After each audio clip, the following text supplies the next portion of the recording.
My name is Lyndal and I'm one of the trainer and assessors here at the centre. I want to be a trainer because I love helping the students. For me, anything I can do to help them achieve their goals, to get them to that next stage, to give them the confidence to continue on with what they want to do and be where they want to be, it just gives me, I don't know, there's no words to describe it. It's just that feeling that I've really helped somebody, and that's what I love to do. Learning at the centre is a lot more relaxed. A lot of the trainers, we all tend to work with the students on a more personal level. We make sure that they know that we are a person too. It's not just about going, I'm a teacher, I come in here and I'll teach you today, here's what you have to do.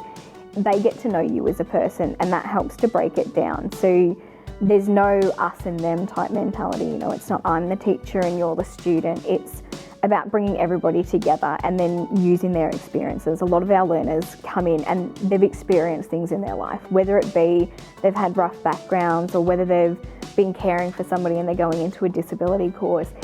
It's always about sort of understanding where they've come from and then applying that to their learning, using what they have already done, because no two people are the same. So they're not going to learn the same, they're not going to interact the same. And it's about bringing all that together to support them so that our learners get everything that they want to get out of the course, not just that piece of paper that says, I've completed this.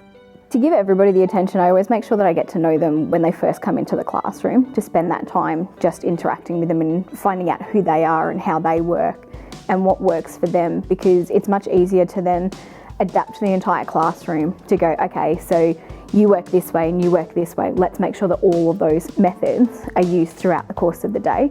That way your students never sort of left sitting there going, oh, I didn't really understand because all we did was write and I'm not a very good reader, or all we did was talk and I prefer to sit quietly. Once you start to understand how they work as a learner and what they're interested in, it's much easier to tweak your classroom and go, okay, we can make this work for them. And then knowing what they want to get out of a classroom and where they're headed helps you to make sure that every time you're working, you're getting where they want to be and what they want to do.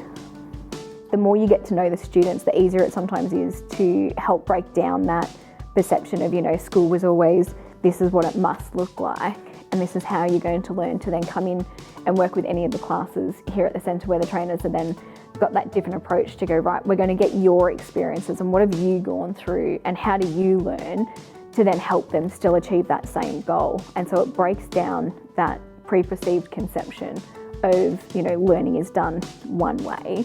That makes it then so much easier for them to go, I can do this. The most rewarding thing for me is the students, and will probably always be the students. It doesn't matter how little their achievement is. That to me is what I go home at the end of the day for, is knowing that I've helped somebody, even if it's just in a small way. The students are the most important.